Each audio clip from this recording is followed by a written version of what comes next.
This is Kate Baconsale. You're listening to Baconsale. Oh, how the turntables. Guys, the time has come. They'll get it. Whoever needs to get it will get it. Okay. And so, listener, guess what? The time has come for us to tell you about bad movies we love. Bad movies we love. What are we talking about today, Jacob? Yeah, I was going to say, I don't know how to transition anymore to that. No, we got it. So what we're going to talk about today is For years. guilty pleasures. For years, Kent and I, well, no, let's face it, Kent has judged you. Yeah, called you names. Called you slack-jawed yokels because of movies that you like. Yeah. Even though art is subjective Joel- and film is art. I'm up here on my film throne right now, made out of classic film reels. You are. Yeah. That actually looks very uncomfortable. It's not great. It's like Game of Thrones. pokey, It's just right? it's Yeah, swords, yeah. basically. But we've been, I said it again, Kent's been judging you this whole time. I mean, honestly, Joel and I saw him sleeping one time. He was turning and flipping over going, slack-jawed yokels. Like even in his sleep. I judge people in my sleep. Even in his sleep, he's judging you. Honestly, I think you do. Welcome to Baconsale. I'm Joel. I'm Kent. And Jacob. We should probably specify who's who we're talking about, who's judging. But yes, This is your time. to judge us. Yes. Judge your way. And this was an idea submitted by a listener, by the listener. What do we say? I don't remember which. Small L. This is small L? Okay. But this is from Travis Cole. He said, Joel and Kent and Jacob, give us their list of top 10 films they love but shouldn't. Give us an insight of your guilty pleasure flicks. And we do modify these ideas sometimes so it fits better with the show. Right. So instead of giving a top 10 from Kent and I, we're giving a top 5 from Kent, Jacob, and I. Yeah. So we want Jake to be part of the show again. yeah, you know. Wait, hold on. I didn't. What do you mean you know? Oh, yeah, I don't actually have any guilty pleasures because anything I watch should be watched. It's because they're all westerns, and you're like, they're all good. I already know his picks are going to be like, I like Marnie. I'm so sorry. And I like Marnie. I'm definitely so sorry. Definitely proud of that one. They studied that in film school. I actually I have a feeling I know at least one of Joel's picks, but Jake, I know nothing of what's coming from I'm him. actually going to surprise you with a You couple. think you know one of mine? Yes, I do. Really? I guarantee I know one of yours. I have mentioned one of them on the show repeatedly. yeah. So I it's on there. have a feeling. Yeah. It's actually Medea. Oh, God, no. Yes. That's slander. When you love that. That is slander. You know, the Please. rest of the series sucks, but Medea Goes to Jail is amazing. Ugh. Ernest goes to jail. And that's the kind of movie we're talking about today is, not Medea, but movies that we really shouldn't like. These are the ones we'll never tell you about. So if you're having a conversation with people at work and they're like, "Oh yeah, that movie is so stupid. That's the worst thing that ever happened." You're like really quiet. You're like, Yeah. I really like that movie. Don't say anything. And we did have a conversation because as we were preparing for the show, we had a whole big conversation about what makes a show a guilty pleasure. There's a variety of reasons. There is. It could be it completely bombed at the box office, meaning no one really saw it. Could be critically. Critically, people hated it. It's Yes. got barely anything on Rotten Tomatoes. Could be content. It could be content you like it, but it's like, yeah, I probably It's a little shouldn't shady. like it. Like But I not do. watching that with my mom. No. Not again. Bring me a naughty movie. Mother, not Human Centipede again. No. Dang it. Oh, we always watch that one. Oh, what? What? What? No. Christmas. Also, it could be Christmas. Also, it could be not your genre. Like it's not you're not the intended Right. audience, but you still like it. Yeah. For example, Like How You Love Mean Girls. Well, I don't want to spoil any potential future shows, but like with Shania Twain's "Man, I Feel Like a Woman." Yeah. I love that song. Yeah, we were just listening to some pop music. We were and I listening was to like, guilty pleasures. Yeah, that's some great guilty pleasure music. In fact, that may be a future show. yeah. In fact, I might have inspired that. So thank you, Travis, for that suggestion.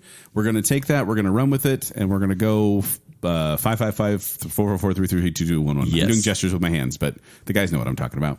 What are you talking about? Yes. I don't even know. I forgot. Thank you, by the way, for all the feedback we got on the Oh, yeah. sugary cereal show that we did. Emphasis on feed. Because it's feed, it's cereal, it's food. Yeah. Back up. Feed bag. But we did get enough feedback. That's about right. Yeah. We got enough positive feedback where we like to announce right now we are going to be doing the non-sugary show sometime in the future. Like everyone loves grape nuts, apparently. Coming 2020. You weirdos. We'll do it before Marvel finishes their universe. And some people fought us on honeycomb. I'm sorry. That's the second best crunch Yeah. that your teeth can experience. I had someone, Dave, you're out there, you're listening. I had someone, and they posted on Facebook. Mm-hmm. They said, I would rather eat grape nuts than Golden Grams. Golden Grams are terrible. Oh, you're going to miss all your fillings. That's okay. I was like, that's just the worst opinion ever. yeah. There was a lot of love for grape nuts I saw, though, out there on Twitter. Crazy people. There was a lot of people. I Yeah. guess I makes me want to try it, honestly. Guys, our target market is you not tried it? 90-year-olds. So You never tried grape nuts? You remember the whole thing about me not having cereal, Yeah, right? I thought you'd made it for lost time since then. No. Yeah, but you're already feeding the horses the grape nuts. You might as well try some yourself. I have I tried actually shredded use it wheat in the and, litter box. and that crap is terrible. It is straight up litter box But material. we're getting into that show. But this, Jacob, what are we talking about today? We've already talked about what we're talking about. Okay, let's get on with it. then. Why don't Guilty you start pleasures. us off, Joel? So, guilty pleasures. I feel Yeah, where weird do you saying this start? because it's honestly like I don't have a lot of shame for these, but at the same time, Not at all. Well, no, okay, a little well, bit. Well, I'd be It's more surprised about by no one these. else likes it, right? But I have a common thread through most of my movies that you're going to see. One, most of these I watched as a child. Okay. And it's that nostalgia feeling that I just can't shake. And two, all is of my picks. it Labyrinth? Is that what it is? No, that's just a really good movie. All of my picks, and I tried to be diverse in my picks of different genres, but all my picks are goofy comedies. Oh, okay. And so I tried to expand it, but didn't really work out. Why are you And so- spoiling it already? Yeah, I'm just letting you guys know ahead of time. I'm curious because if it's like a 90s comedy, like a slapstick comedy, some of those are, I say this with quote marks, classic. Yeah, these are bad. Okay, good. Yeah. In fact, this first one, my wife shuddered when she saw it on my list and was like, "Oh, why? Why? You know that annoys me." And I'm like, I know it does, but I'm going to pick Big Top Pee Wee. What? Big Top Pee Wee, 1988. Not, mind you, we're not talking about Big Adventure, which came about in 1985 and is actually considered by many to be a good movie. It is a good movie. Yes. But this is Big Top Pee Wee. This is the follow-up sequel in 1988. Burton didn't direct this one. No. He was actually busy done with Beetlejuice and getting ready to start Batman at this point. Yeah, 88. So the plot of Big Top Pee Wee. Pee Wee Herman is now a small-town farmer with a fiancée, but when a traveling circus comes to town, he finds himself falling for the trapeze artist. And directed by Randall Kleiser, who directed He's Flight of really the gone on with his life, hasn't he? Well, Joel he, doesn't know how to he say his directed name. Grease and Flight of the Navigator. Oh, really? So, he had some on his belt. And it stars Paul Rubens, Penelope Ann Miller, Chris Christopherson, and Valeria Golino. What an unfortunate name. Chris Christopherson. Oh, he's great. That's classic. What are you talking about? No, That's manly. Who thought of that? Like, His what's our parents? last name? Christopherson. Yes. Let's name him Chris. Yeah. No, but the one I wanted to bring up here was Valeria Golino. Do you guys remember her? Nope. Rain Man. She's the girl from Rain Man. She's the girl from Hot Shots. Oh, okay. She was in Clean Slate. She had a real run in the 90s of being the Italian girl. Like, she was Yeah. this exotic Italian girl. And man, I had a crush on her in this movie. It's rated PG because here's some things from IMDb Parents Guide. Pee Wee and Gina share what is considered to be the longest on-screen kiss in film history at the time. What? Which In is true. 1988? In 1988. Wait, they weren't like other movies that were a little more suggestive that didn't have? Longest on-screen kiss. And I actually read that somewhere else too, that this kind of broke that barrier of How long however was it? many seconds. I don't long Who time. wants to see How can you Paul not know? Rubens We kiss need anybody? to have that information. It's a long kiss. How And I long remember was because there's kiss? the soundtrack going behind it like Is that the one where they're looking at clouds? And Yes. they pick the shapes. Yeah, I do remember that one. Yeah. Yes. So this isn't the best Pee Wee movie. In fact, this one, the budget was $20 million. It only made $15 million back. Wow. So it didn't even make its budget back. And by comparison, Pee Wee's Big Adventure got $41 million. So it made a lot of money. This also, I'm talking about why it's bad, but I should also talk about why it's good. It only has a 35% on Rotten Tomatoes, so not great. But this was Benicio del Toro's first film. He plays the dog face boy. And then Dustin Diamond also had his big film screen debut in this one as one of the little kids. Great. He went on to great things. The funny thing about it is this movie really had nothing to do with Pee Wee's Big Adventure. Wait, so Dottie is not the woman, not the... No. They had this whole backstory where he got famous and then wanted to get away from the fame and went to join a farm. But it's him with Penelope Ann Miller as his fiancée, All right. living in a town where everyone hates him. And he has a talking pig. Did I mention he has a talking pig? Nope. No, but Yeah. that seems important. It's so ridiculous. I just remember his pig made me laugh every time he talked. It's like, what are we doing today, Pee-wee? Wait, so would you watch this one with your kids?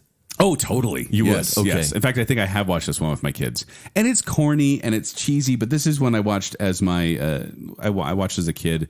And I did have a huge crush on Gina Piccola-Poopola, who's Valerina Golino. Okay. She plays Gina Piccola-Poopola, and her What's trapeze... this, Captain Underpants? I mean, her is- trapeze family's the Piccola-Poopola brothers. Okay. So, not without its juvenile humor. Jake, no jokes? I mean, seriously, you're going to let that one hang? Yep. Right there? Uh-huh. Okay. But this came out, after Big Adventure. This is like during the middle of when Pee Wee's Clubhouse was on TV. Yeah. but it just did not do well at the box office. Like no one really liked it. It was coming out against things like Who Framed Roger Rabbit and the re-release of Bambi around the same time. Fish Called Wanda. Those are coming around this time, but Right. not great, but I enjoy it. And I don't know why. How often do you watch this thing? Not regularly. Like every 10 years, I maybe? used to watch it all the time. Right. Which, by the way, there's a really dark ending that I didn't really understand until I was an adult. Spoil it, please. Spoiler alert for 1988's Big Top Pee-wee. Pee-wee Big Top? Big Top Pee-wee. Okay. So then they have the whole thing is the town hates him. It's a bunch of grumpy old people, and they bring the circus in to try and help him out. The circus crashes down there, and the grumpy old people don't want anything to do with it, so the circus is going to fail. So then what Pee-wee does is he, for lack of a better word, drugs everybody.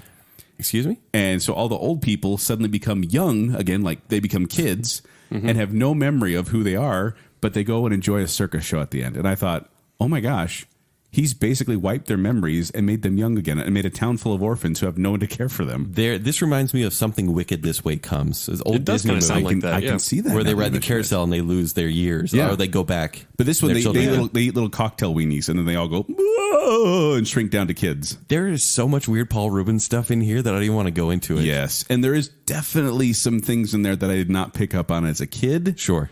Suggestive. Well, such as when he... You watched it again? We watched it with my kids. But and I enjoyed it again. But there's a part, for example, when he goes into Miss Piccolo, I can't even say it anymore. Piccola Poopola. Gina Piccola Poopola. He goes into her trailer,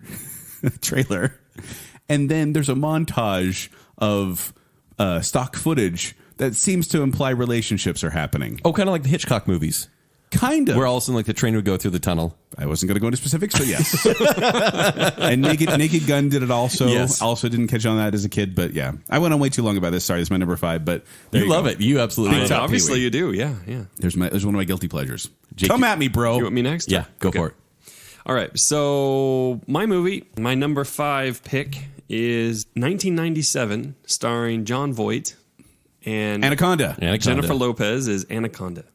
So, You like Anaconda. So here's the thing about watching terrible movies, right? You like Anaconda. Jake doesn't like to waste time watching stuff that he won't like. It's true. It's true. Whereas I love it. Oh gosh, I can't do it. But no, this was actually several years ago, and I think it might have even been on Clear Play or something. Like I can't remember exactly, but I think that might have been what that It's just one was. PG-13, isn't it? I think it's R. Yeah. And anyway, but I just remember watching it and no expectation. I mean, literally, it's at the bottom of the floor, and it's like, this is going to be stupid. And it was. PG-13. Is it really? Yeah. Oh, okay. But no, good on you for still wanting to clean it up. Yeah. Well, maybe it I'm was not going what to come at you. I was like, oh, yeah. Anyway, so it's well, let me give a synopsis.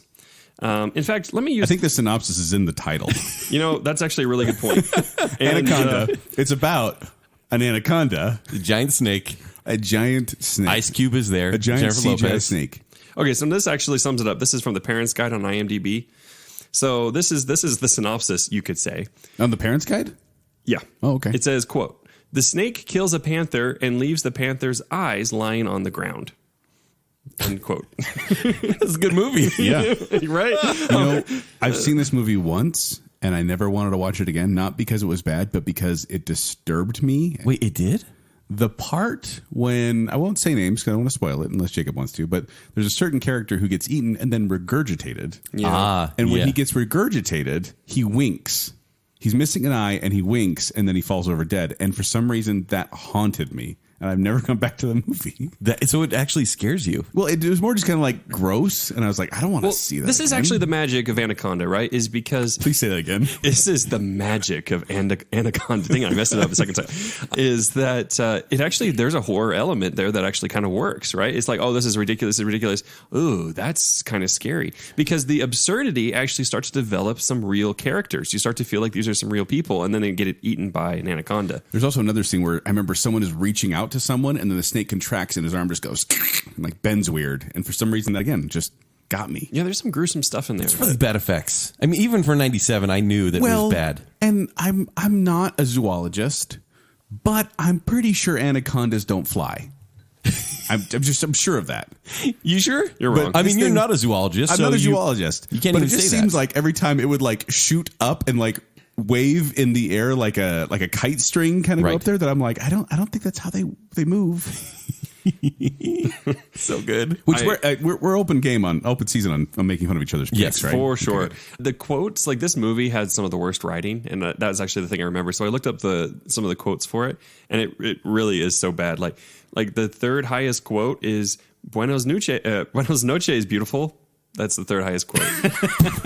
Right? That's actually a great movie quote. Buenos noches. Yeah. Yeah. So here's another one. Never look in the eyes of those you kill. They will haunt you forever. I know. I do Actually, know. that's something pretty amazing. That's good life advice. Oh my yeah. gosh. That was like Saving Private Ryan right there. All right, Kent, let's go to yours. So here's what I love about the 90s is, I mean, and this has been maybe 70s and 80s as well. So but I was the, 80s, you're 90s. Let's see where Kent goes. The 90s were He's 90s. so great for animal attack movies. I mean, we had that one. There were a lot of like creatures in the ocean. There was like Placid with the giant alligator. Yeah, Deep Blue. What was the Deep Blue Ocean or Deep Blue something? Deep Blue Sea is my number 5. It is not. Deep Blue Sea. I've never seen it. Is that the What? one? Is that the... That's the famous one where mid-speech a certain character gets killed and is very shocking, and that's the only part of the movie I've seen. I recommend you see this movie. You really think I should? Yes. My time is precious. Joel, think about it. Okay, I've let me only read got the synopsis. 6 minutes per kid per day. Searching for a cure to Alzheimer's disease, a group of scientists on an isolated research facility become the prey as a trio of intelligent sharks fight back. No, this is the one I sent the music video with LL Cool J, Deepest, right? bluest, my hat is like a shark fin. Oh my gosh, that song is so bad. The lyrics are, killer for centuries, the goddie of the deep. In the next millennium, I'm still gonna creep. Sand under my belly, ocean over my head. Through the light and the shadows, you become the living dead. He's rapping as No, if he no, were a then do shark. that. LL Cool J. Then do the hook. Deepest, bluest, my hat is like a shark fin. Deepest, bluest. They said like 37 times. Yeah, no joke. LL Cool Wait, J is a he's shark. really rapping. He's rapping as if he were a shark. Yes. Yeah. There were some suggestive Wanna hear- lyrics wanna that hear mine? I didn't want to leave it. You You know. want to hear my shark rap? Yeah.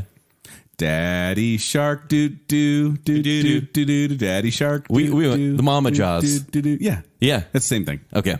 So deep, I feel Joel. like you just made that up.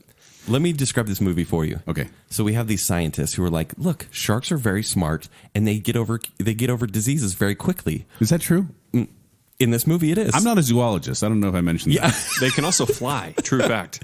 In the next movie, probably. And so they make the shark's brains bigger. They enhance the shark's brain so that Okay. they can help develop these antibodies hate for disease. sharks.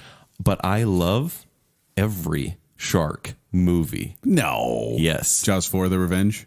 That was almost on this list. Jaws 3D. That was almost on this list. This list could have been a guilty pleasure shark movie list. The one with Hot Blake Lively. Oh, that's not even guilty pleasure. I just love it. I can't remember the name of it. The Shallows. That's it. Shallows, 47 yeah. meters down. I mean, give me any shark Wait, movie. you like shark Sharknado movies? 5. That movie this was is bad. This is your terror. This is your number one fear is I am sharks. fascinated by great white You're like sharks. Batman, but like the boring version. Oh, Sharkman. Like- Sharkman's cool. No, you're like, I'm so scared of sharks. I'm going to watch movies about sharks. No, okay. I mean, I honestly, this could be, I could come up with a top 10 shark movie list. Like But I'll Open Add it Water. to the list, Jacob. Background Baconsale. All right, hold on. Let me pull it up. Like, I think Open Water's great. There's a movie called The Reef, which is great. A lot of this Water's bad terrifying. sci-fi 47 movies. meters down, though. Really? Yeah. You enjoyed No, the fact that? that the fact that you like Jaws 4: The Revenge, which is the worst Jaws Where movie. a shark growls when it's attacked. Like they hit it with the light and it goes, Colossus from the X-Men video game. good reference, actually. Yeah, thank you. So here's the thing, Joel. They make these sharks smarter, and the sharks fight back, and they know how to kill these humans, and they want to get back into the ocean so they can go have shark babies and make like killer sharks for years. This sounds like your worst nightmare. It is my worst nightmare, which is why I love it so much. Basically, the sharks flood this facility, and they pick off everyone one by one. And look, the effects, it's 1999, I think is better than Anaconda, but it's gruesome as well. And they kill characters like it almost doesn't even matter who the character is. I don't want to ruin this for you because you already know one death, and it's one of Ruin the it for best us. movie deaths Because of it's all like, time. yeah, it's a clip, and it was so shocking. Yeah. So this one has really terrible reviews. It's definitely, I think it's critics by and large hated it. I do have 2 snippets here. I'm ready. So there's one by James Sanford from the Kalamazoo Gazette. He says, if science can make sharks super intelligent, why can't it do the same for screenwriters? Oh, Okay. Nice. I should have seen that coming, but it still hurt. And then here's why one of that shoddy potato site is really bad, because there's another movie called The Deep Blue Sea, And that review made it onto this page and gave this movie a rotten review. It says, was Britain and were Brits really this boring in the 40s and 50s? And I was like, really? Really? Come on. Because this movie has nothing to do with Britain. So shame on you, Shoddy Potatoes, for taking bad reviews and putting them on your site. It's so terrible. Look, I can't even say the name of the site. So this movie, it stars Shoddy Potato is kind of funny, though. Thomas Jane, who I always got confused for Aaron Eckhart back in the day. Yep. Thomas Jane, Saffron Burrows, Samuel L. Jackson, as we know, of course, and LL Cool J as Chef. It was made for $60 million and made worldwide $168 million. It's rated R. So it did well. It did well, but critically, I mean, this movie was blown out of the water, if you know what I'm saying. I see what you did there. Yeah. And look, they actually had this original ending, and people hated it so much because a certain character lived and nobody wanted this person to live that they reshot it immediately. With the person dying? Yes. Wow. They killed off Ana Lucia? Thank goodness. I think they do that in every You'll never get movie. over it. Ugh. I completely recommend Deep Blue Sea. All right, I'll add it to my list. It's a bad movie. But it's good. But you like it. Yeah. Like this isn't It's a bad movie. I wanna But you keep- like it, yeah. I can't. This isn't our so bad it's good show though. This is like you genuinely. No, it's like one it. of those where, like, let's say a shark. Okay, It's a guilty pleasure. He still enjoys it, even though he knows he a shouldn't. woman is standing on a desk in a flooded kitchen, right? And this is an underwater facility. In a flooded kitchen, the shark is just swimming basically through these corridors. It's about to jump and get her, and she takes this open, like, electrical cord and shoves it in the shark's mouth right as it's about to bite her. That's and Jaws electrocutes 2. Exactly. They take all the deaths from Jaws and they just amp them up, and they're the exact same deaths. Is it sad that I knew that was Jaws 2? Yeah, of course you did. I'm not surprised at all. In the first movie, it's with a gun and a tank. The Yes. second one, it's electrical cord. The third one, it's a one? grenade. The Yes. fourth one, it's a boat stern. Everything but the fourth one they use in this movie. Oh my gosh. Yes. Ooh. Jake, have you seen this one? No. You need to. No. Please. Have you think so. seen Big Top Pee Wee? No. Have you seen Big Top Pee Wee? Yeah. Twice. I haven't even heard of Big Top Twice. Pee You Wee. know how many times? Yeah. We used to watch that one so much. Okay, Joel, what's your number 4?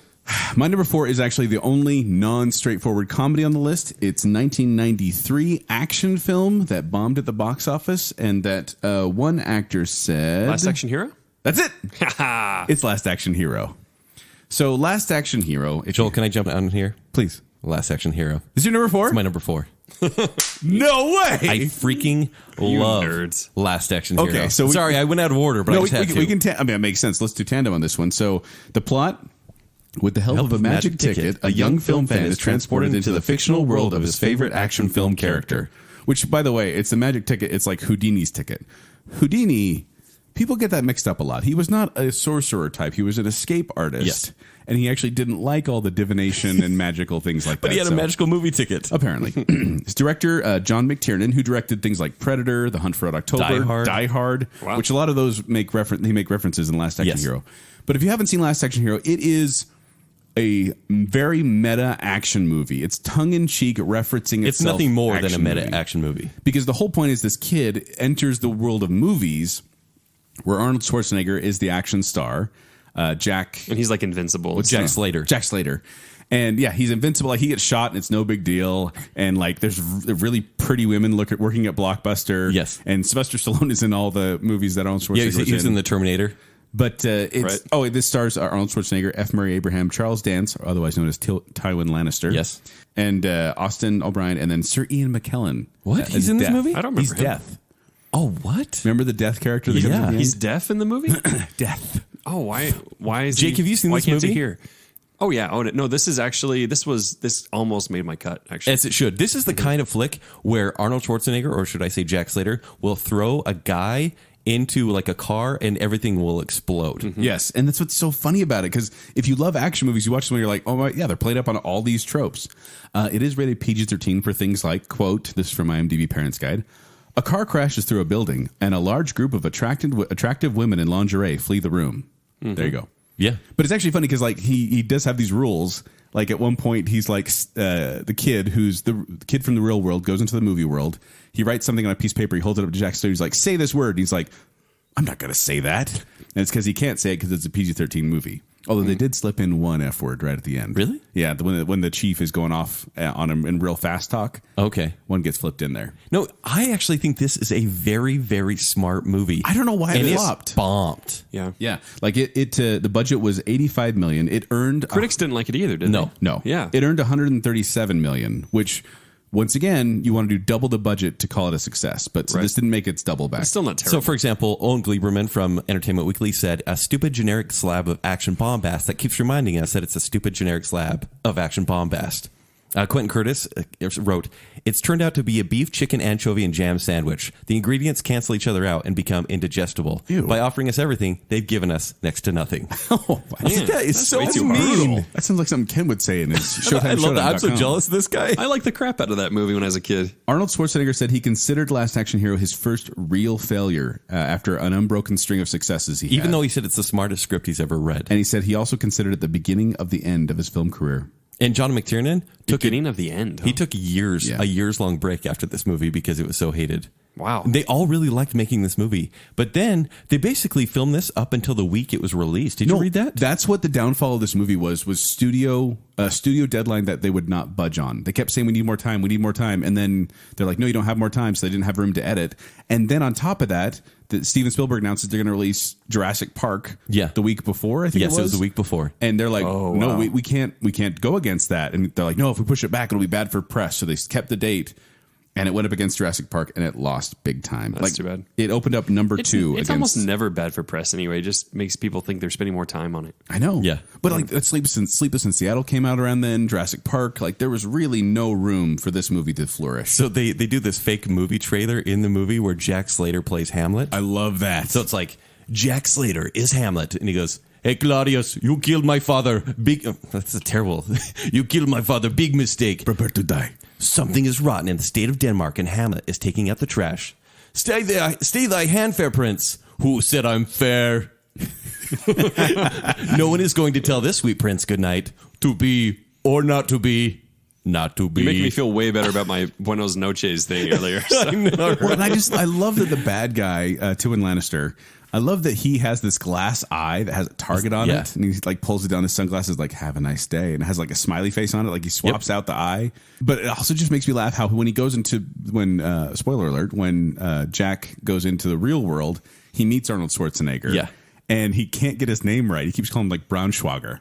And because he can't get his name right, but they meet each other. He's like, "Oh, you're a really good stunt double." There we go. I should have had you read that. Yeah, he's got it. But and then Joel does the impressions. All these characters from movies start coming out, including the Ripper, who's terrifying. It's a good villain. Yeah, and then Death comes out at one point, and I remember just that.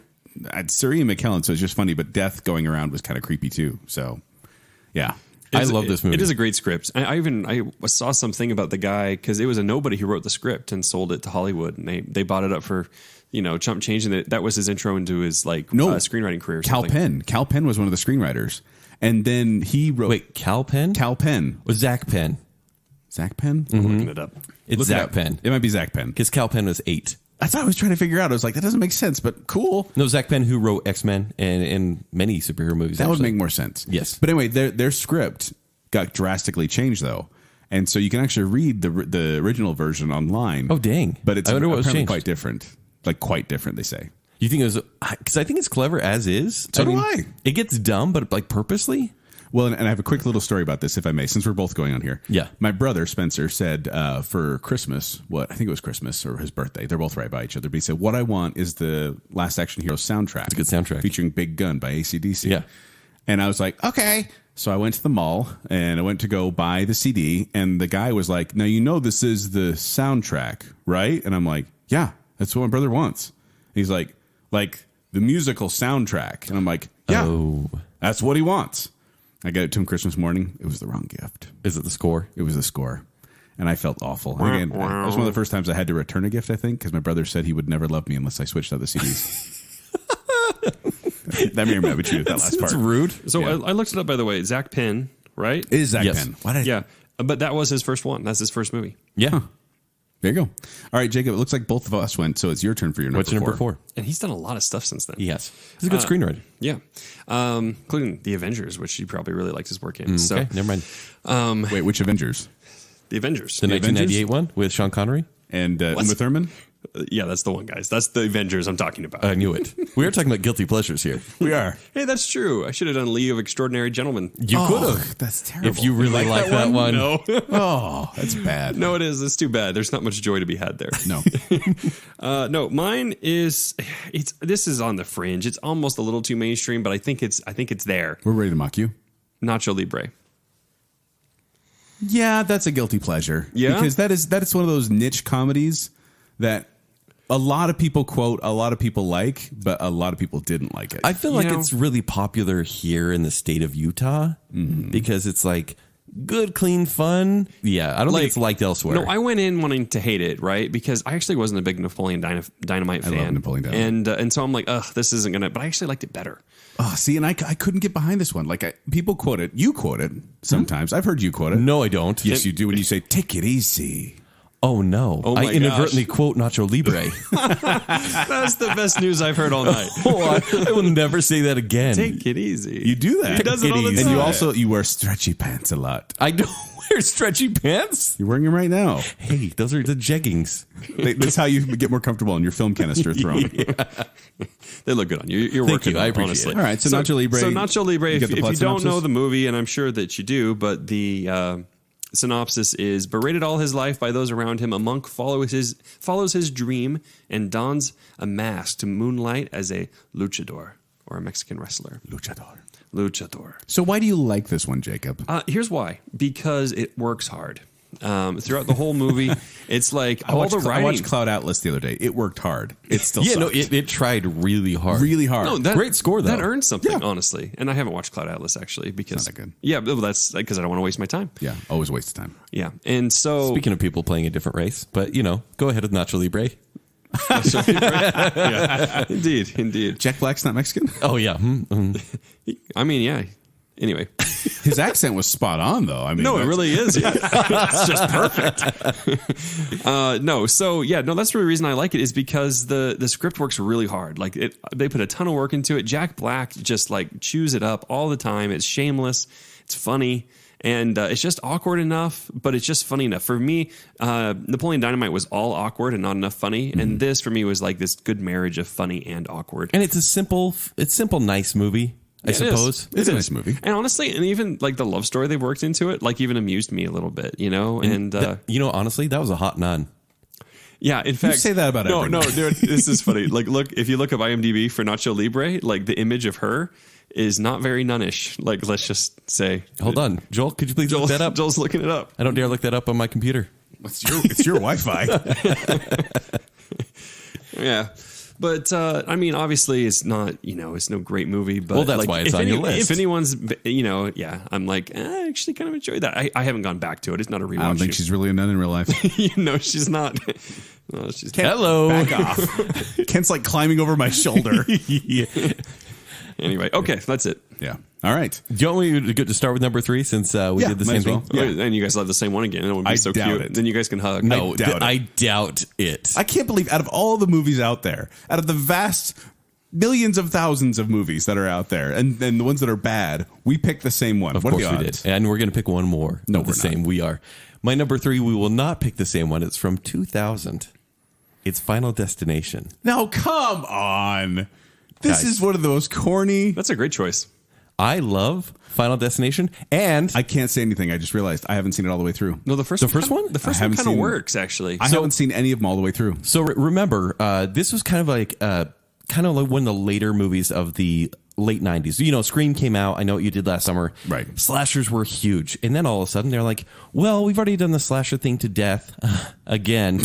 Let's make death the killer. Did you just scoff at your own joke? And so this movie was released starring Devon Sawa, Ali Larder. Devon Sawa. And it was made for $23 million and worldwide made $112. The synopsis is, after a teenager has a terrifying vision of him and his friends dying in a plane crash, he prevents the accident only to have death hunt them down one by one. Now, see, I like the premise. I like the idea of you escape death, therefore death will catch up to you. It will get you, no matter what. You don't think it works in the first one? I haven't seen it all the way through. You need to. No, the first one actually kinda works, yeah. And also, I've seen a lot of the deaths. What do you think I did at work today? Work? I shouldn't have done this on the work Wi-Fi. Oh, you watched the supercut of all the deaths in Yeah. Final Destination? I watched one the other day where it was Final Destination deaths set to the Wii music. Oh, no. That Wii soundtrack. And it was hilarious and horrifying. It should be horrifying. But this became like Five movies the Saw altogether. franchise. Yes. I don't know if the first one's any good, but like it seemed like after a while they were just like, hey, let's see how many creative and horrible ways we can kill people. So the technique or the mechanism is called Rube Goldberg. And I love that aspect of it. If anyone's ever played Mousetrap, the board game, it's where you have to set everything up. yeah. It takes turn you the about crate that 15 snaps minutes. the boot and knocks the ball down in the chute. So I Had that nice Got work. that down. So that one is like this, but instead it's like, for example, there's a nail on a balance beam. A gymnast. Oh. She keeps avoiding it, and then eventually she steps on it. She falls off the balance beam, knocks over the powder, which blinds a girl on the uneven bars. She falls, breaking her back and neck. Sorry, kids. Also, there's one where, like, they keep. Just don't talk about the pool one.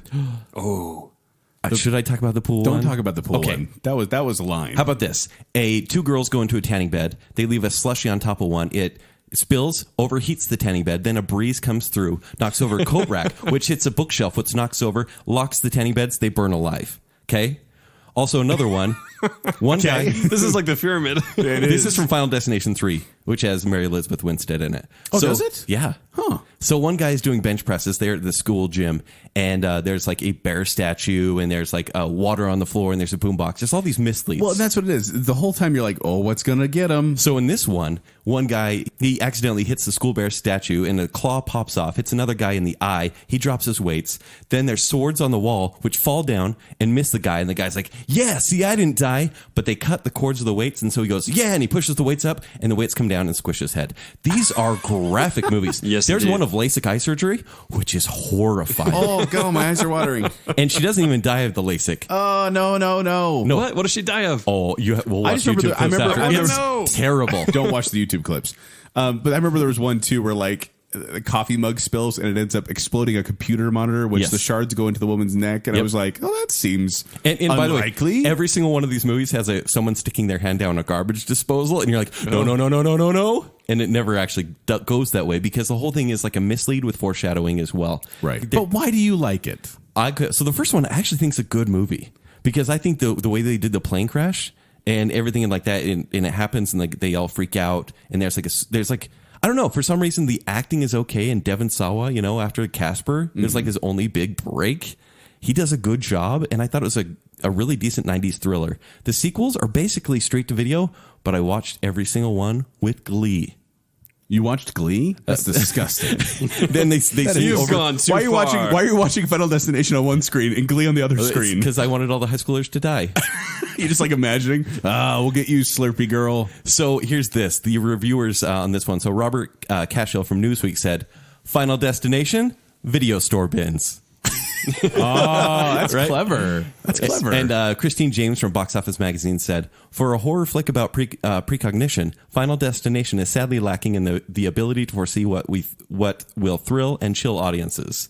I mean, critics were very harsh on this movie. It just made a ton well, of money, though. Yeah. Yeah, it did. ton And of they money. kept making these movies. Did they make like 6 of them or something? Yeah, I 5 or 6. And look, I find these movies so much more entertaining than any of like the Saw movies or any of those crappy ones, because the intro scene to every one of these movies because it's always a fake out death, and then someone wakes up and then they go, oh guys, we don't want to die, and then death chases them. Right. There's a roller coaster one in the third one that breaks off the rails. There's this awful like car crash in the second one. Okay, look, this is terrible Kent's getting stuff. a lot of glee in his eyes He from is. talking about He horrid is. deaths. Although, Kent, you just gave me an idea for an amazing franchise. Which is? Fast and the Final Destination. Oh. Make that movie, Vin Diesel. I almost made a Paul Walker joke, and I'm going to leave it no, there. Kent! Come on. It just crashed and burned. I don't even want to bring it up. I'm sorry. He's sorry, world. He's sorry. Joel's leaning back in his It's chair. been a long day without Joel's you, my friend. I'm sorry. Joel, come back. We need your number 3. All right, Joel, it's the number 3. Let the record show that Joel does not like that joke. I guess I should expect very little sensitivity from the person who just spent the last 10 minutes talking about horrid ways teenagers can die. That's true. Yeah, I feel like Jake. What? He only kills the elderly. My number 3 is not a psychotic pick. It is actually not the first movie, not the sequel, not the third movie. It's the 4th movie in a franchise, and it came out in 1987. Police Academy? Police Academy 4. I'm good at Citizens guessing on these. Patrol. Citizens on Patrol. So, Citizens on Patrol. Let me read the plot synopsis here. The Misfit Police Academy the You Misfit like Police the Academy fourth one? Graduates are now assigned to train a group It's of the best civilian one. volunteers to fight crime once again plaguing the streets. This one starring Steve Guttenberg, of course, and Bubba Smith and Michael Winslow, and Of course. yeah, and Henry from Punky Brewster. Oh, yeah. as Lieutenant Commandant Lassard. So, okay, this is probably on my list because this was the first Police Academy movie that I watched. It's because the first one was pretty R. And Well, and it had like a different cast as well, a little bit. Steve Guttenberg was there. Steve Guttenberg was there, and crap, I can't even remember his name. The right other now. chief wasn't there, though. Lassard wasn't there, but the bad guy was there, and Okay. then G.W. Bailey, I believe that's his name, but then he came back for this one, him and Proctor. But this movie is so dumb, and this is when they like, as the first one was first Police Academy was R, second one was PG-13, third one was PG, this one was PG. Like, they were really kind of dumbing it down for a family friendly thing and making it kid friendly. Mm-hmm. And you knew going into this that like certain things were going to happen. Like, there was a formula. You knew that Hooks was going to talk quietly the whole time. Right. She's a little lady. And then at the very end, she was going to get loud, and that's when she was going to take charge. You knew Tackleberry was going to have his big guns. You knew Michael Winslow was going to be making sounds and annoy random people. noise the whole Yes. time. And this had Bobcat Goldthwait in it So too, good. which he does that little poem in there where he's like, Gene made a machine. Jojo made it go. Art blew a fart and blew the whole dang thing apart. And when you're 8, you're like, "Bah!" That was the funniest thing in the world when you were a kid. So this, I didn't get the budget, but it only made $28 million. It made $28 million at the box office, which for 1987 is pretty good. It ranks at number 44 It of the couldn't have year's cost much. top box office films. Wow. Top 50. David Police Spade Academy was 4. actually one of the citizens. This was David Spade's first film role. Oh, was it? Yeah, he was one of the citizens on patrol who got put in there. This has a 0% on Rotten Tomatoes. Also, Sharon Stone is Mahoney, Steve Guttenberg's love interest in this Wow. movie. Apparently, the collapse of her first marriage contributed to Sharon Stone's decision to work on this movie because she was depressed and wanted to be around a bunch of comedians. This is the last one Mahoney was into. After this, he went on to do other things. And they talk about how there's going to be an 8th movie sometime. What? But it hasn't come to fruition. Like in 2015, they were talking about it, but it hasn't come out yet. Because Steve Guttenberg is alive? Yes? Okay, sure. I think so. But Pressure burn. I mean, this is so ridiculous. This is one of those ridiculous ones that doesn't make any sense. I mean, they're fighting ninjas at the end. Makes sense. The citizens are fighting ninjas, and it's so dumb. But every time I watch this movie, I just We've all get this been there, stupid right? grin on my face because I enjoy Police Academy 4, Citizens on Patrol, Number 3 is okay, too. maybe more than any of the others. Like, I remember I watched 4 and 5 a lot. Jim just said Yeah. it's the best one. It is the best one. Okay, we can agree on that? Yes. Okay, we can agree on that. So, yeah, Police Academy 4, Citizens on Patrol is my number 3 guilty pleasure. Wow. Jake? All right, I'm ready. Your turn. So here's the thing. I really didn't want to come up with 5 because there was 3 I actually believed in, and number 4 and 5 were they're kind of on the fringe. Like I didn't feel really strongly about them. But the bottom 3 I genuinely like, and no one else does. Right? Or they So like you're saying it, you only came up with 3? or they like it in the same ironic sort of way. Right? So you only came up with 3? Kind of, yeah. But I mean, I said Anaconda and Nacho Libre, but they're kind of on the Oh, fringe. okay. So those ones were those on the are fringe. yeah. Those are on the fringe. But now we're getting He didn't know to why he liked them, but the meat these of the he really matter. does. We're getting Yeah. to the actual ones now. So this one's Marnie. Pretty much. This one is Mars Attacks. I thought you were going to say Marnie. Mars Attacks. You like Mars We've- Attacks? No, I don't you love- remember for our Tim Burton show? Yeah. We had a Tim Burton show not too long ago, and he was so weirded out how much we hated Mars Attacks. No, it seems like everybody hates on it, right? I think it's 'cause it's hilarious. terrible. I'll tell you something else. I think it might be maybe not my favorite, but top couple for Tim Burton. How? Why? So weird. Is it because you like the alien design? Here's the thing: I mean, Tim Burton doesn't work for me most of the time. It's too weird. It's too strange. it doesn't just- really work most of the time. He doesn't. That's true. Hey. But yeah, no, it's like it doesn't feel real to me. Like I always feel like I'm out of the element. Like there's no immersion into the film for me because it just all looks so cartoony and weird and unnatural, right? Which just kind of works on the screen, but at the same time, it doesn't work for me for some But reason. when Jack Nicholson plays 3 characters, But when Jack Nicholson is there, and Is it Cloud Atlas again? and listen, and the script is nonsense. It's crazy. It's ridiculous, but it's consistent because it's so funny and odd and quirky. Here's my one complaint: the movie goes on a little too long. one complaint. That is it. About That is Mars it. Attacks. I love everything from Tom Jones to It's funny. It's the weirdest thing that's ever happened on film, right? And I'm delighted to be part of it. You know one of the reasons this one didn't sit well with me, by the way? Why? it was way too dark for me. Like It is kind of dark. Yeah, actually. everyone it's, dies It's or this goofy, funny gets comedy, and all of a sudden it's like, experimented wow, this isn't really any fun anymore. No, This is that's actually the part that I found the most amusing, which you guys are going to laugh at. But it was like, oh wow, this is dark, but still ridiculous. But so you and Ken are both psychopaths, but not like basically. burning in a salon. not like that. Salon. No one's that messed up. Oh wait, yeah. So no, listen to this cast: Jack Nicholson, Glenn Close, Annette Bening, Pierce Brosnan, Danny DeVito, Martin Short, Sarah Jessica Parker, Michael J. Fox, There's no Tom denying- Jones, Natalie Portman. There's no who else? denying the Jack cast is Black. good, but Like, a good the cast is not a movie make. No, but it's fun to see. Like this is actually, and this may have a sway in it as well. But it was the first, like, I don't know what you call it when you have a big conglomerate of actors Ensemble? together. An ensemble. ensemble So it was cast. the first ensemble cast that I saw as a teenager, and I was just blown away. I was like, Yeah. wow, what is happening right now? All these people in the same place at once. You're just a big Slim Whitman fan, aren't you? But I tell you, when I was watching it as a kid, and the cows started to like fly, or they're picking up the cows, and I was like, okay, this is it. For some reason, That's what gets you. That's what got Twister, me. was Twister Tickled your your second funny favorite bone. movie? was what? Twister, your second favorite movie? I did love that as a kid. Cows. No. Cows are in the air. I am in. So Mother, make my cows fly. So here's a good one from the Parents Guide.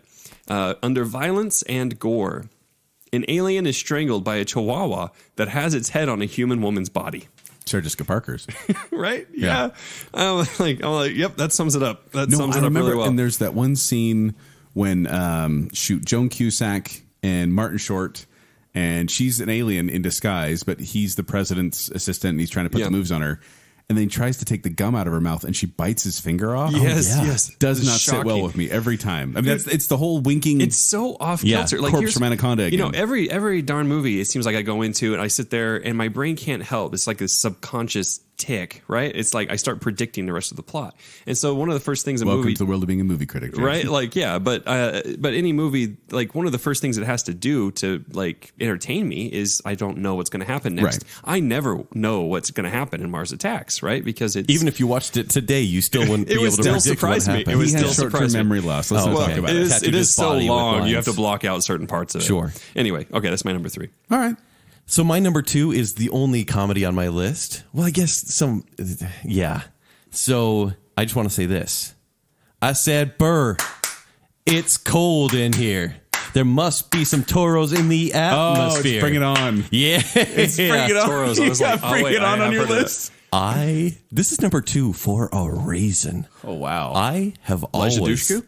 Oh, yeah. Eliza Dushku. Eliza Dushku and Kirsten Dunst in their prime. I didn't hear that last thing you said there. That wasn't Prime? creepy at all. Did Kirsten Dunst have a prime? I don't know. She did. She did Did she? Drop Dead Gorgeous, which was a great movie. Bring It On, which is a great movie in my mind. Yeah, but has like her as a human being had a prime? Like, Can't- yeah, Spider-Man as well. Point of order, Your Honor. but her face. Kent, you hate sports movies. Yeah. And Bring It On is a sports movie. It's a cheerleading movie, Joel. Cheerleading's a sport. Okay, and here's the thing. I should not like this movie because it's a dumb comedy that is like a cheap knockoff of Clueless. Yeah. Like, think about the lines in this movie because Yeah. they try to like popularize like certain sayings What and year a did lot of this come out? one-liners. 2000. Okay, yeah. So well after Clueless. This was one of the first movies that it was after my mission. I watched this one. I was like, oh, this will be really dumb. And Wait, so okay, hold on. After 2 years of being starved from being around females, you came home and the first movie you watched was Bring It On. You're like, It best all movie makes ever. sense now. It all makes sense. maybe.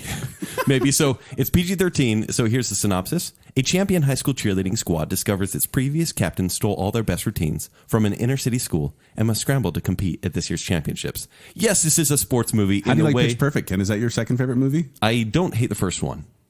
I actually don't hate the first Pitch Perfect. Wow. I don't think it's good, but I don't hate it. Folks, Baconsale is officially canceled. Oh, no. Pitch Perfect 2 is one of the worst movies I've ever seen.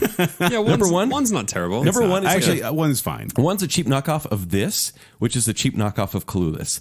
If, for example, in this movie they say this is not a cheerocracy, it's a cheer-tatership, and I was like, that's just like awkward. Like, you guys, like the lines are pretty bad. But here's what some of the reviewers said: we get a strange mutant beast, half Nickelodeon movie, half R-rated comedy. It's like kids with potty mouth playing grown up. That's from Roger Ebert.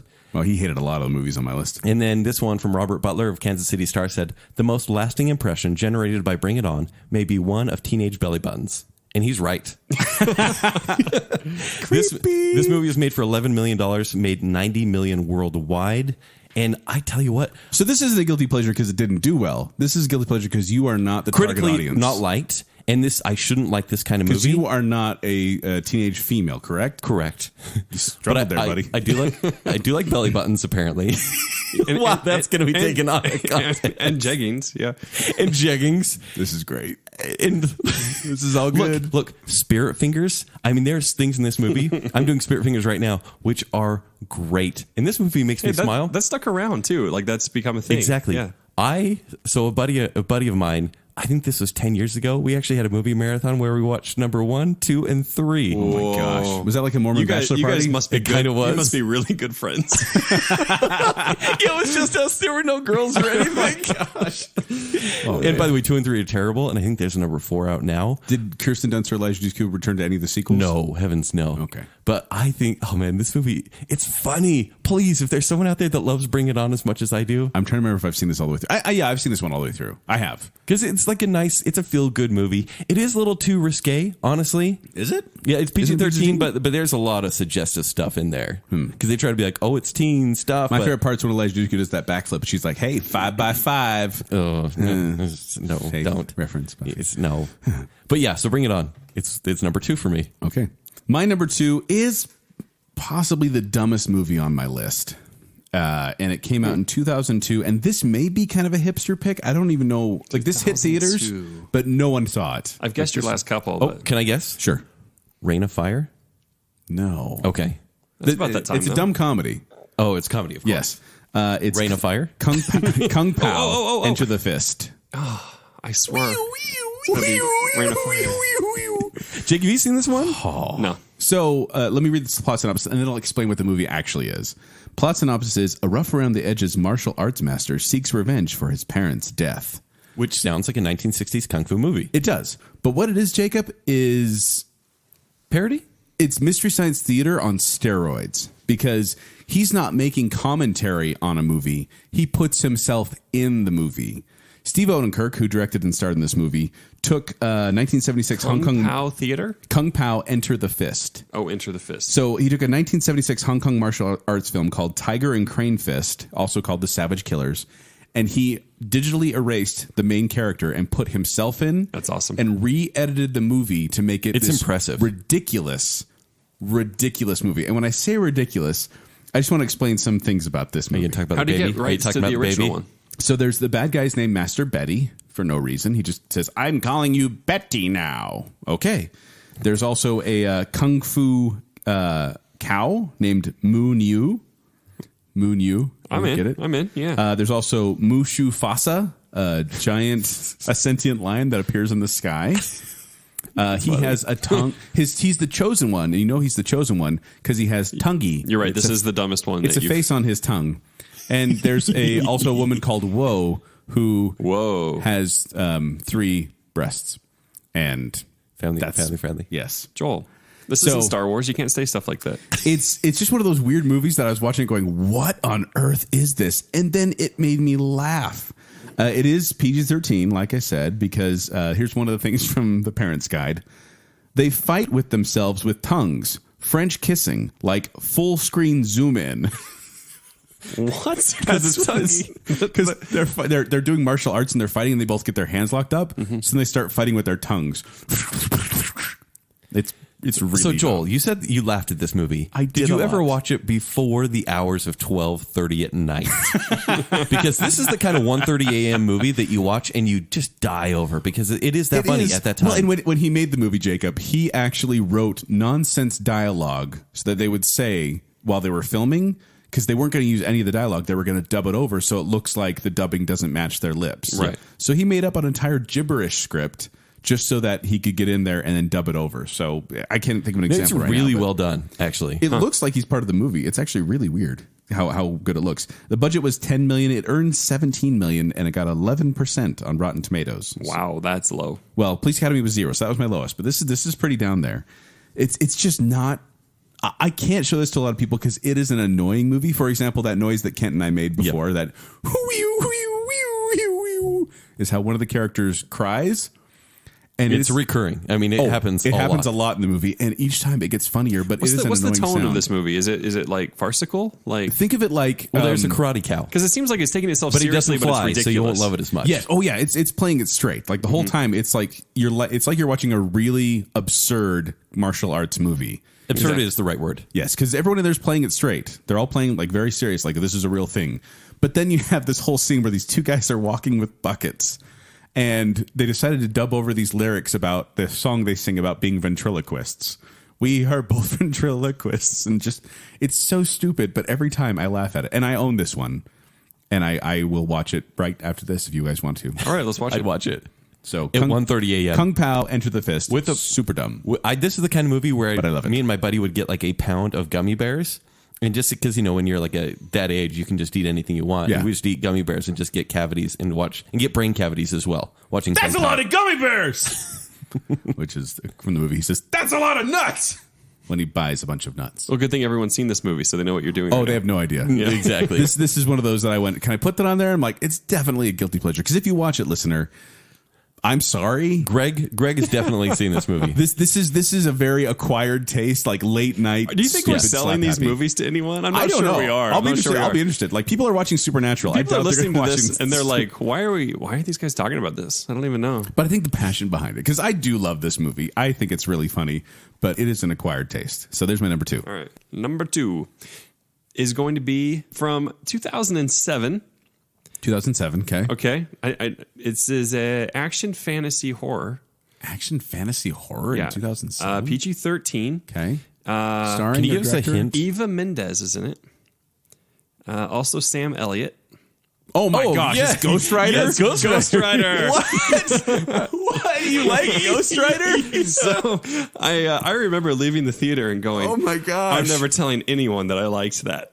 Wait, you liked it? But I did, yeah. That's I his did. guilty pleasure. He just put it at number 2 on his list. Number two. and you just told everybody. I did. No, this is totally a secret. I never did see the sequel, It's though. okay. No one listens to this podcast. Oh, thank heaven. Just the listener. But yeah, no, this movie, watching Nick Cage just chew it up and like laugh maniacally, like when there's like fake CG fire on him and stuff like that. Like, man, it all worked for me. It was so and funny. you never saw 2 because 2 is more of the same with Yeah. more maniacal laughter. Oh, maybe I should There watch are it. parts of goodness in Ghost Rider, but the overall whole is rancid. No, the overall whole it doesn't work. Right? There's no depth. I There's think not the a first good 3 minutes substance. when they talk about the accident and the whole circus and bike riding thing works, and then Nicolas Cage No, it does shows have a up strong with intro. with a short haircut that just it doesn't work. It's No, downhill from there. Even the transformation, because this came out in 2007. Johnny Blaze. 2007? Yeah, Yeah, 2007. Really that late? Yeah. Oh. Well, crap. I was going to say when I was younger, it was really cool, but I wasn't that young. But no, when he became Ghost Rider, I'm like, that's awesome. Like that, the and then he idea, the peed fire, concept. and then he peed fire. That's number 2. Is No, it? It's I believe honestly the it's number pee and fire thing. Is like I'm not going to watch that movie.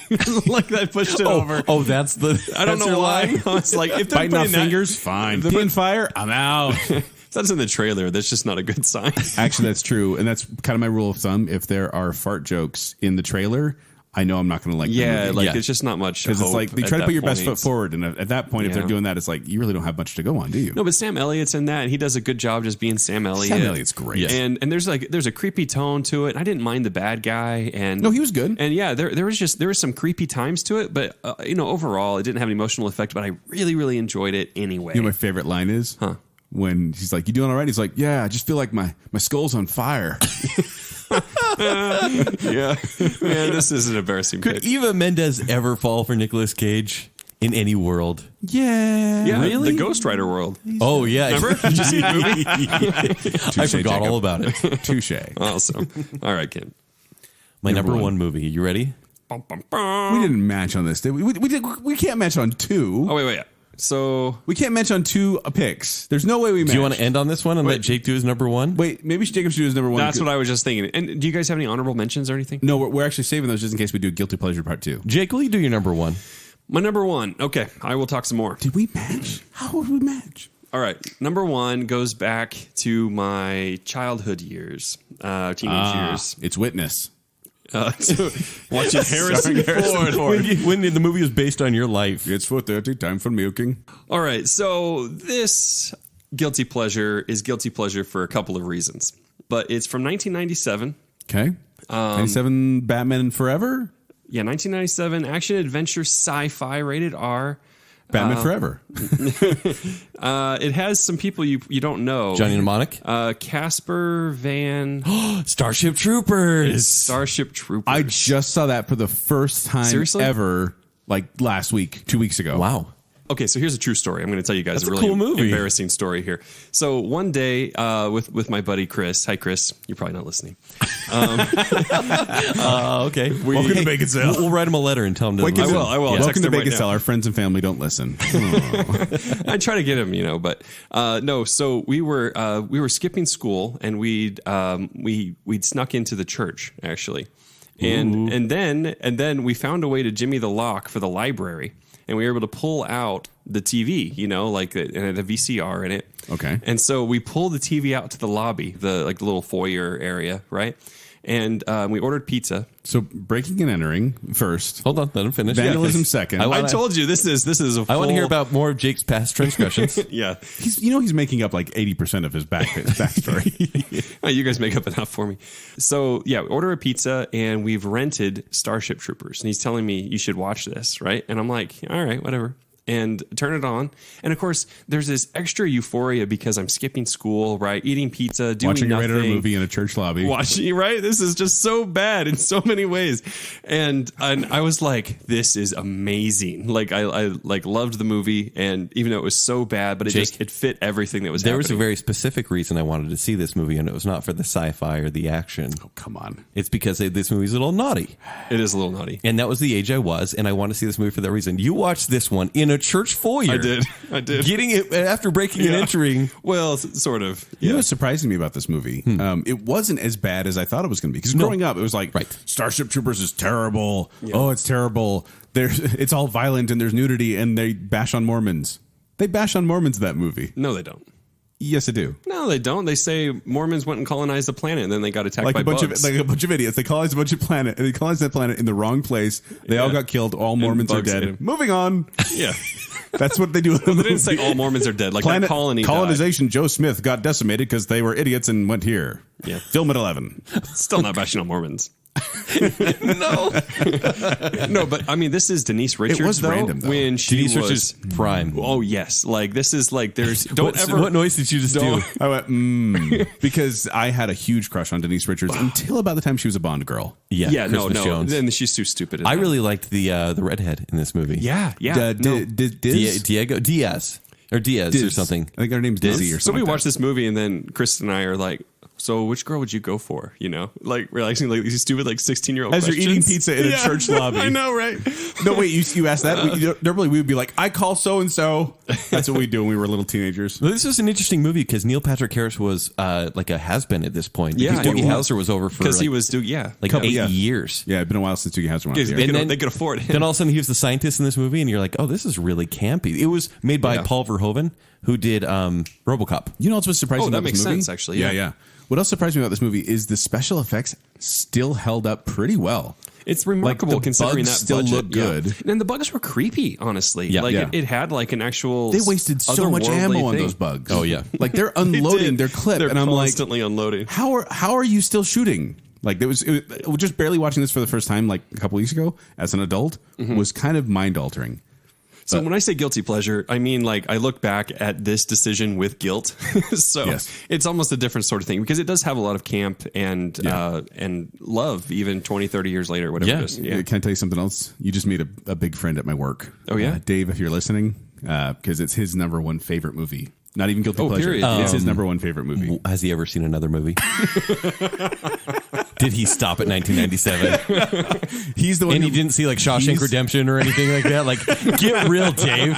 Like, I mean, I know we all like have these like hidden secrts, like we have on this show. This is a guilty I pleasure thought show. they're supposed to make fun of us, kid. Yeah, We're just yeah. supposed to I'm make sorry, fun of- Dave. Like, that is an atrocity. Like, in my sleep, I will be judging you. He's the one who loaned me the movie. Like I watched it because he loaned it to me and I watched. He has like this I'm steelbook glad you enjoyed it collector's though because edition. it's not terrible. It wasn't as bad as I thought it was going to like be. the opening stuff with like all the kids and all like the stupid talk. You know, and it's- Clearplay actually didn't cut out that much. No, it's actually not a lot to cut. Yeah. Dave, come on. Team Dave. Anyway, we can't match on this. If can I we? may, I'm going to start really slowly with synopsis. And if you have the same movie, Joel, Just say the year. You're not. I'm going to say the synopsis. Just say the year. No. I just want to know if we have the same one. 2008. No, we don't. Oh, okay. What's yours? He's going to tell you. I'm going to tell you right now. My number one guilty pleasure movie is the movie 2008 Iron Man. Yeah. I actually love Iron Man, and I wish I didn't. This movie 2008. lost so much money. It's number 2 on of the top list of movies that have lost a studio this much money. No, Waterworld's earlier. In 2008? Waterworld actually made money. Did it? Yeah. Give me another hint.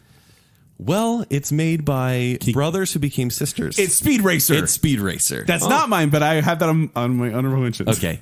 You never watched that one. So 2008, a PG movie made by the Wachowskis.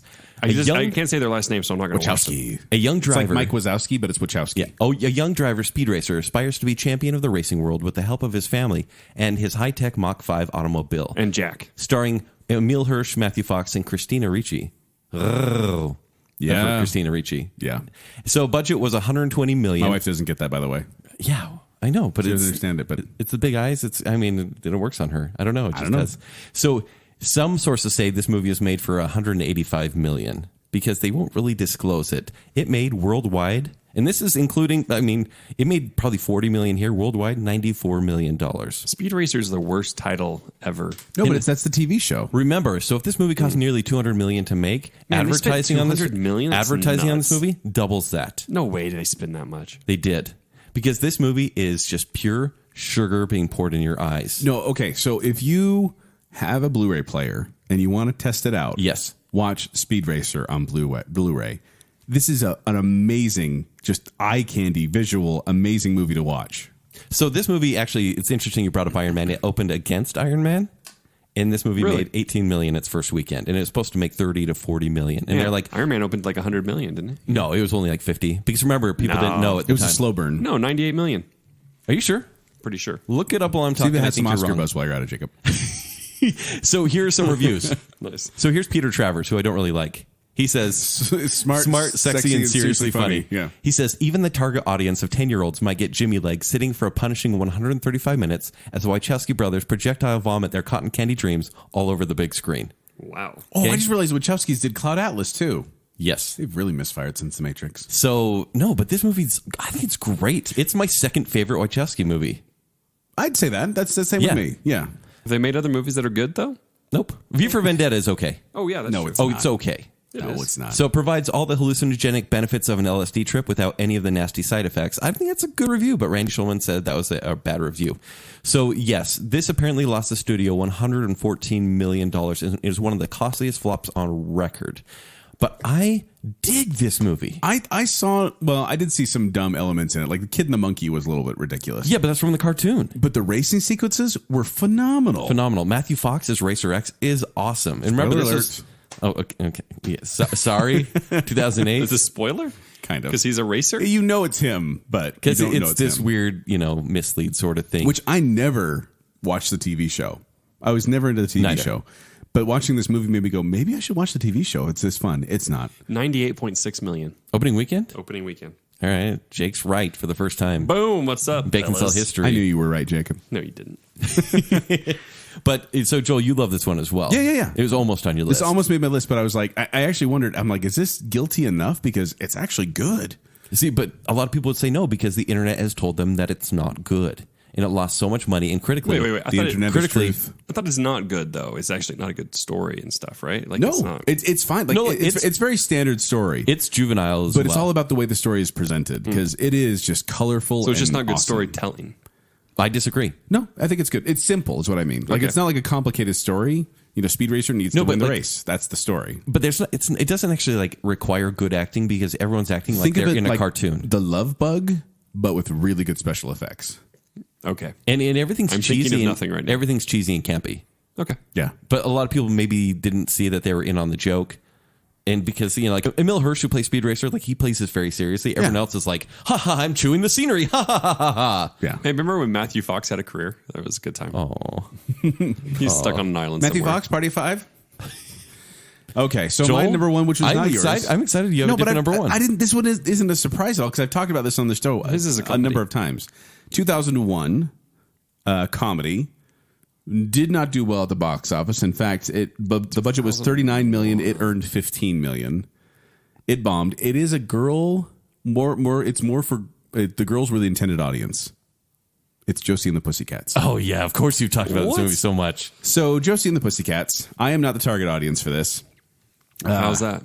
It's the plot is a girl group finds themselves in the middle of a conspiracy to deliver subliminal messages through popular music.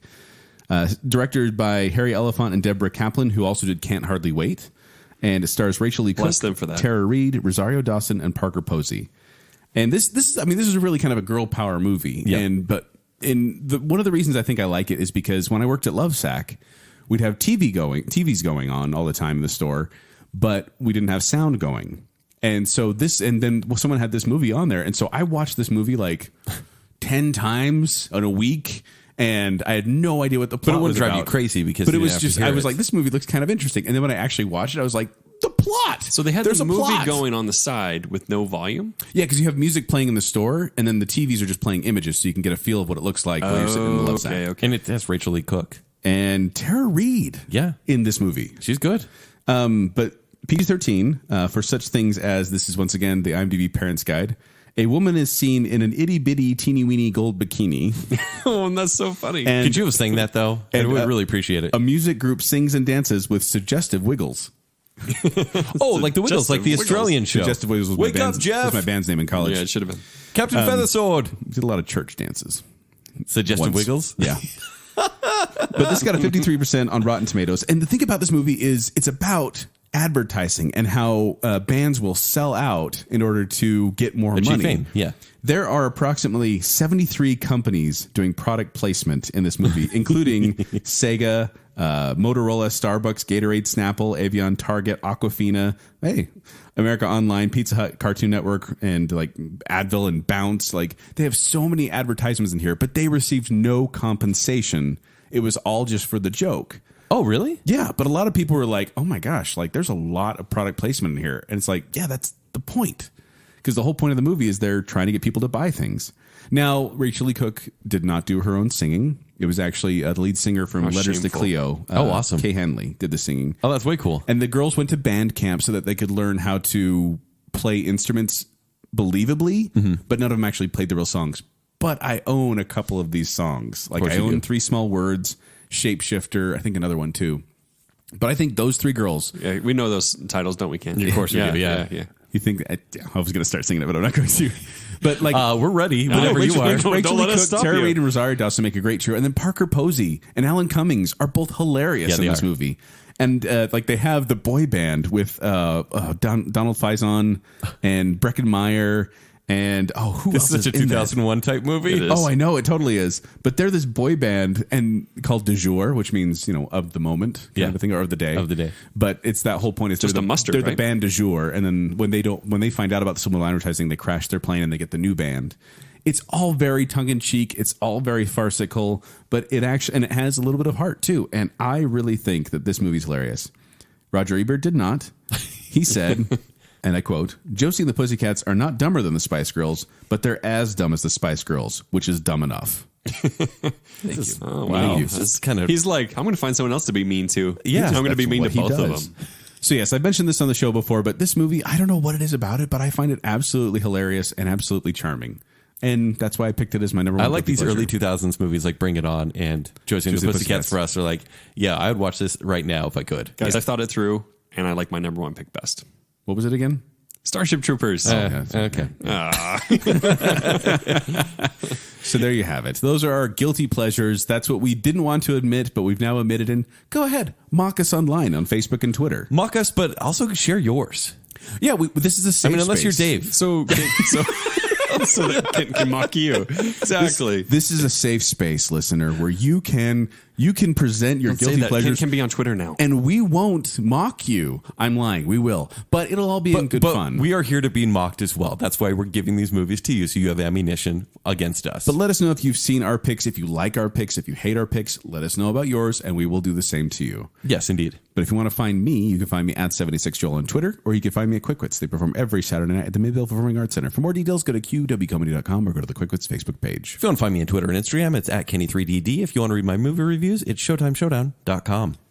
Go find me on Twitter at Jacob A. Rogers, and go find Baconsale on Twitter at Baconsale. Go find us on Facebook. Leave us a review on iTunes. Make sure you subscribe, and go check out our store if you want to see some Baconsale merchandise. There's some good stuff. tpublic.com/Baconsale. We even have a Shop Now button on Facebook. You can just click that and go right to the store. Beauty. Gentlemen of Baconsale, I find you guilty of terrible movie choices.